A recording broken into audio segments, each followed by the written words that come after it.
Les arbres sont rares dans la ville et cela est bien compréhensible car la pression sur le foncier y est telle depuis le Moyen-Âge que, peu à peu, le bâti s'est arrogé tout l'espace. Pourtant, au début du XIXe siècle, on peut encore voir sur cette carte combien la ruralité est présente avec ses jardins où les fruitiers étaient nombreux. Les arbres ont donc été expulsés et la ceinture de platanes qui orne le boulevard en est le symbole. Mais avant que des platanes ne viennent porter leur ombre bienvenue en été, il y avait là, tout autour de la ville, 2 belles rangées de mûriers. Et c'est donc bien à un mûrier que vous faites face présentement. Voilà un tableau de José Belon, dont le nom fleure bon cet occitan largement francisé qui nous parle de l'acculturation des Gascons, un terme générique désignant tous les méridionaux. Nombre de nos expressions jugées typiquement locales sont en fait passées sous les fourches codines du français.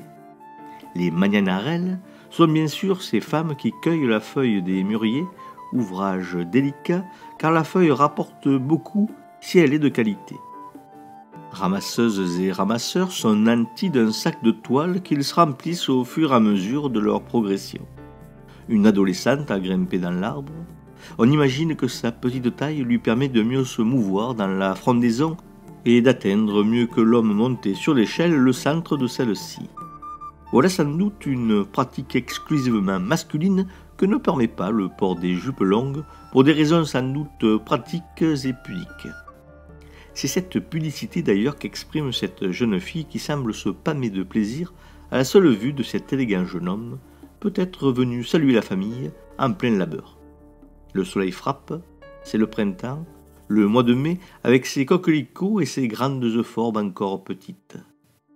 Chemise blanche, pantalon en serge indigo de Nîmes, ceinture rouge et un mouchoir de coton sur la tête pour se protéger des ardeurs du soleil, le jeune homme est élégant et paraît poser fièrement face à une mère moins heureuse que sa fille. Elle est dérangée dans son activité qui consiste à vider les sacs afin d'aérer les feuilles pour en préserver la qualité.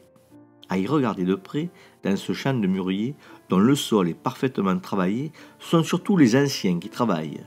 La jeunesse papillonne. C'est à une existence paisible et normée que nous renvoient les magnanarelles de José Belon.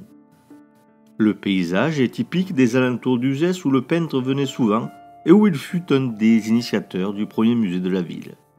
Un mas esselé avec son pigeonnier, une volée de pigeons, tout cela au sommet d'une colline sur laquelle s'étagent quelques rangées d'oliviers en terrasse. Un mur de pierre sèche, quelques maisons dont probablement une chapelle rurale que permettrait d'identifier quelques cyprès que l'on voit se détacher des bosquets d'arbres nains que seul supporte un substrat calcaire. Peinture de paysages, mais aussi composition bien ordonnée, visant à magnifier les paysages agricoles méridionaux, les magnanarelles nous parlent aussi des femmes et d'une division des tâches agricoles très genrées à la campagne.